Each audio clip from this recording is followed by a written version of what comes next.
असं आहे की काल रात्री 1 वाजल्यापासून आज सकाळपर्यंत संपूर्ण मुंबई शहरामध्ये 200 ते 300 mm चा पाऊस पडलेला आहे। याचा अर्थ की व्हेरी हेवी रेनफॉल अशा प्रकारे पाऊस हा मुंबई शहरामध्ये पडला असून मुंबई महानगरपालिकेने टोटल 547 पंप्स जे डिप्लॉय केले होते त्याच्यापैकी 360 पंप हे या ठिकाणी उपयोगात आणले गेले आणि एक इन्सिडेंट वगळता सर्वच्या सर्व पंप्स हे त्या ठिकाणी ऑपरेशनल होते। सर्व पंपिंग स्टेशन्स मध्ये असलेले सर्व पंप्स जे आहेत ते ऑपरेशनल होते।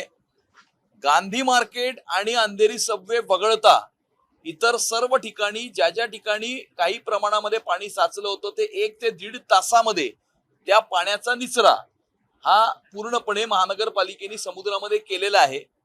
आणि महानगरपालिकेतल्या महापौर आणि महायुतीचे सर्व नगरसेवक हे स्वतः सकाळपासून पहाटेपासून संपूर्ण मुंबई शहरामध्ये फिरून या ठिकाणी त्याची पाहणी करत आहेत, जनतेच्या बरोबर उभे आहेत, जनतेला या ठिकाणी मदत करण्याचा प्रयत्नही करत आहेत। आणि त्यामुळे आम्ही ऑन फील्ड आहोत, ऑनलाईन नाही आहोत। आणि त्यामुळे ज्या 25 वर्षामध्ये ज्यांच्या नाकर्तेपणामुळे ज्यांच्या भ्रष्टाचारामुळे ही अवस्था मुंबई शहराची झाली ती मुंबई शहराची अवस्था बदलण्याचा प्रामाणिक प्रयत्न आम्ही करत आहोत। मुंबईची तुंबई होण्यापासून रोखण्याकरता एक कॉम्प्रिहेन्सिव्ह रिपोर्टची आवश्यकता होती, प्लॅनिंगची आवश्यकता होती, ब्रिमस्टोवेट 2 च्या 100% इम्प्लिमेंटेशनची आवश्यकता होती जी या लोकांनी 25 वर्षामध्ये केली नाही। आता मुंबईच्या महानगरपालिकेने IIT बॉम्बे बरोबर एक कॉम्प्रिहेन्सिव्ह रिपोर्ट तयार केलाय जो केंद्र शासनाला सादर केलेला आहे आणि या प्रकल्पाकरता केंद्र शासन 100% निधी मुंबईची तुंबई होण्यापासून रोखण्याकरता देणार आहे। अंधेरी सबवे करताही मोठ्या प्रमाणावरती एक रिपोर्ट त्याकरता तयार करण्यात येत आहे आणि अशा प्रकारे मुंबई शहराला तुंबई होण्यापासून रोखण्याकरता येणाऱ्या काळामध्ये आम्ही पूर्ण प्रयत्न करत आहोत। आमचं पूर्ण ऍडमिनिस्ट्रेशन सर्व लोकप्रतिनिधी हे या ठिकाणी ऑनलाईन आहेत आणि त्यामुळे ज्यांनी मुंबई शहराचा कोपरान कोपरा 25 वर्षामध्ये विकून खाल्ला, मुंबई शहरांच्या खिशावरती ज्यांनी डल्ला मारला, मुंबई शहराची तिजोरी ज्यांनी लुटली त्यांना यावरती बोलण्याचा काहीही अधिकार नाही।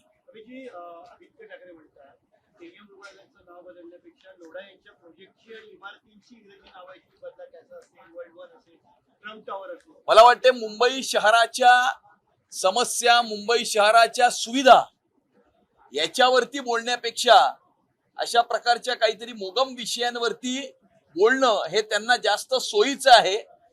ते म्हणतात मुंबई शहराची स्पॉन्ज सिटी केली पाहिजे, पण मुंबई शहराची स्पॉन्ज सिटी त्यांनी 25 वर्षामध्ये केलीच, कारण मुंबई महानगरपालिकेतला जितका पैसा होता तो सगळा पैसा एब्झॉर्ब करून वांद्रे पूर्व या ठिकाणी तळघरामध्ये ठेवला आणि त्यामुळे मुंबई शहराची स्पॉन्ज सिटी त्यांनी ऑलरेडी केलेली आहे।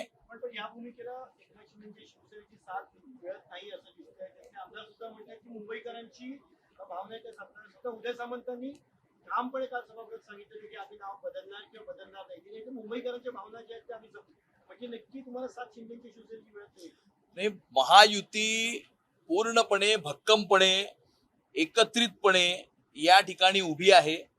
कुणाचीही साथ मिळत नाही किंवा कुणाची साथ मिळते असा कुठलाही प्रश्न उद्भवत नाही।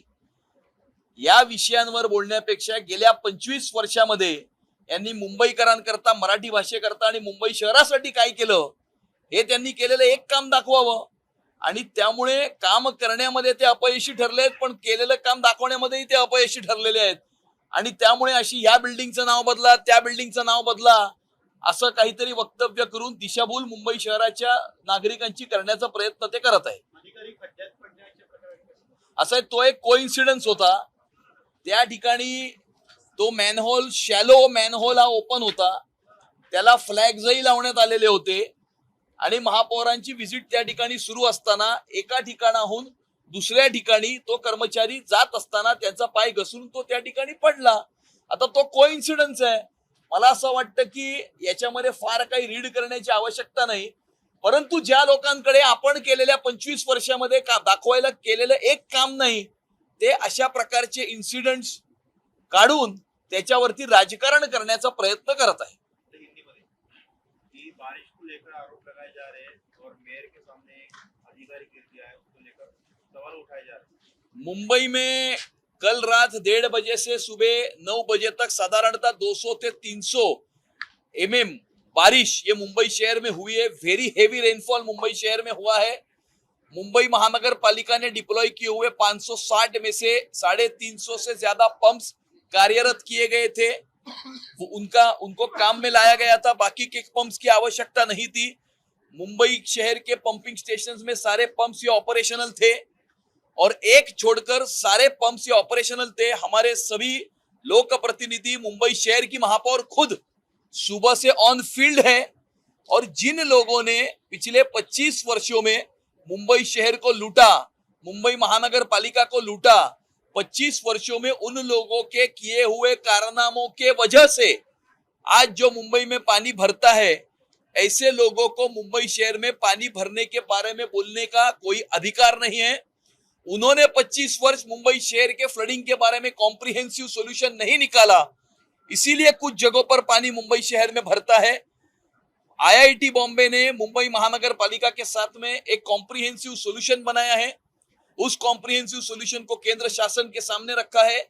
केंद्र शासन उसको जब अपनी हरा झंडा दिखाएगा, उसके बाद में पूरा पैसा उसके लिए, उस प्रकल्प के लिए केंद्र सरकार देगी। आने वाले समय में मुंबई को तुम्बई बनने से रोकने के लिए हम पूरा प्रयास करेंगे और इसका जो कॉम्प्रिहेंसिव सॉल्यूशन है, जो इन लोगों ने 25 वर्ष के अपने राज्य में नहीं निकाला, वो आने वाले समय में हम करेंगे। और हमारा पूरा एडमिनिस्ट्रेशन, हमारे सभी लोक प्रतिनिधि, मुंबई शहर की प्रथम नागरिक, ये ऑनलाइन है, ये ऑन फील्ड है, ऑनलाइन नहीं है। जो अधिकारी गिर गए उसको लेकर राजनीति की जा रही है, कह रहे कि देखो ये देखिए, मेयर की विजिट के दौरान सामने एक शैलो मैनहोल ओपन था, उसको फ्लैग भी किया गया था। एक जगह से दूसरा जगह जाते समय महानगर पालिका का एक कर्मचारी पैर फिसलकर उसमें गिर गया।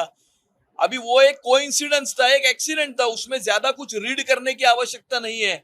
लेकिन पिछले 25 वर्षों में जिन लोगों को अपना किया हुआ काम बताने के लिए नहीं है, ऐसे लोग ऐसी घटनाओं के ऊपर राजनीति करते हुए हमें मुंबई शहर में दिखते हैं।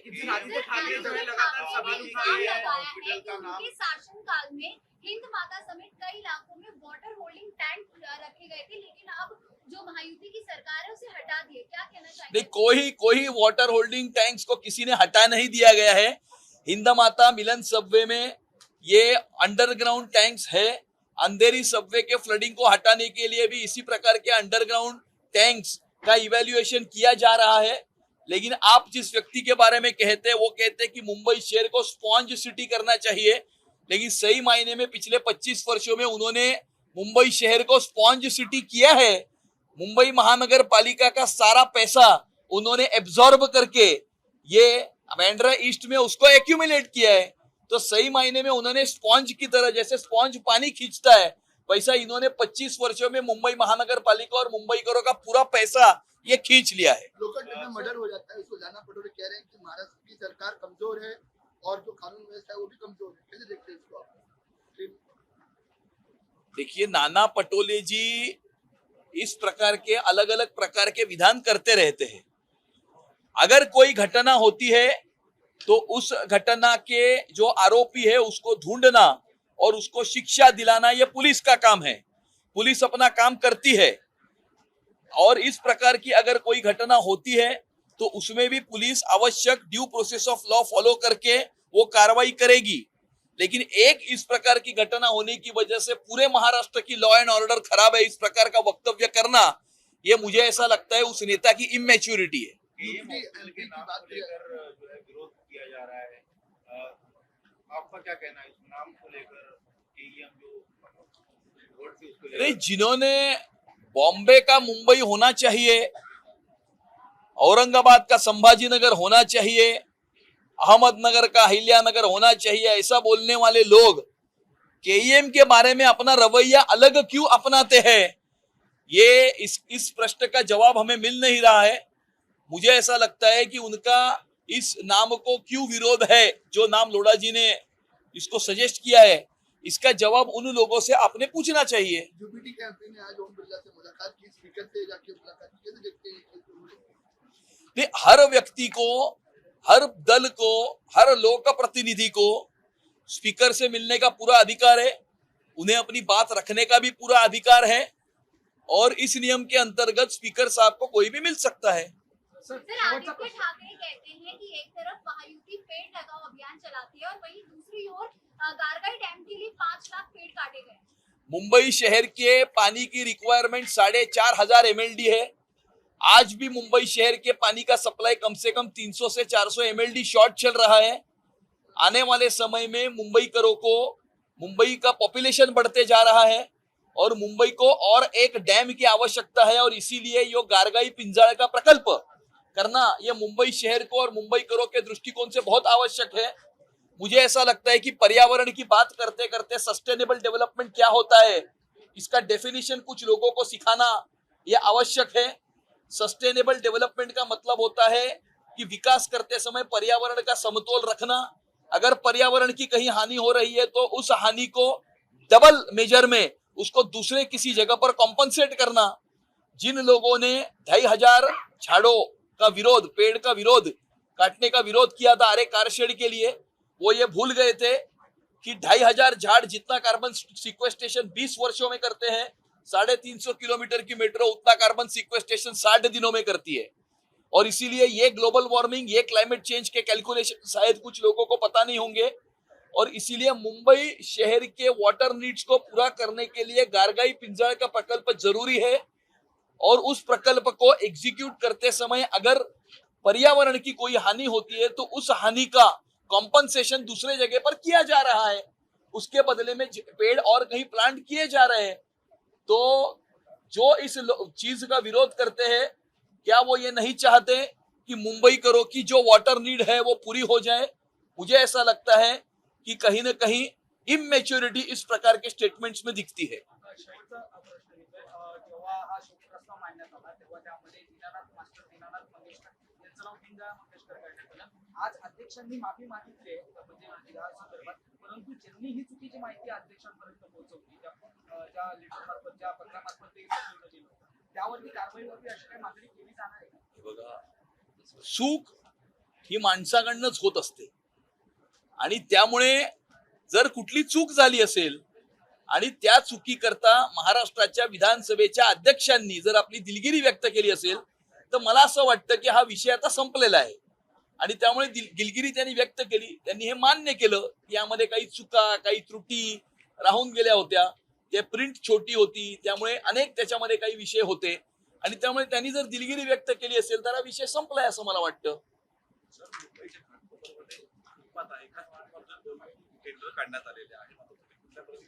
नाही, हे याची चौकशी करू आम्ही. मला हा विषय माहित नाही, याची माहिती घेऊन तुम्हाला सांगू.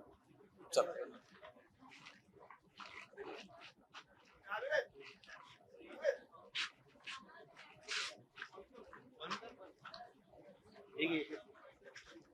बंद कर.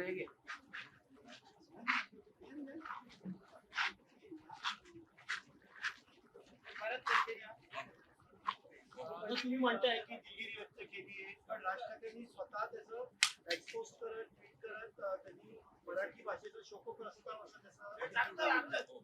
मला असं वाटतं की महाराष्ट्राच्या राजकारणामध्ये काही लोकांचं स्थान हे स्टँडअप कॉमेडी म्हणून आता राहिलेलं आहे आणि त्यामुळे अशा मराठी भाषेवरती बोलणारे जे आहेत, पहिली तर मला त्यांची विनंती आहे त्यांना की स्वतःच्या नातवाचं ऍडमिशन बालमोहन विद्या मंदिरच्या मराठी शाळेमध्ये घ्यावं आणि त्याच्यानंतर मराठी भाषेवरती बोलावं. माझी सिंपल विनंती आहे, त्यांच्यापर्यंत पोहोचवा.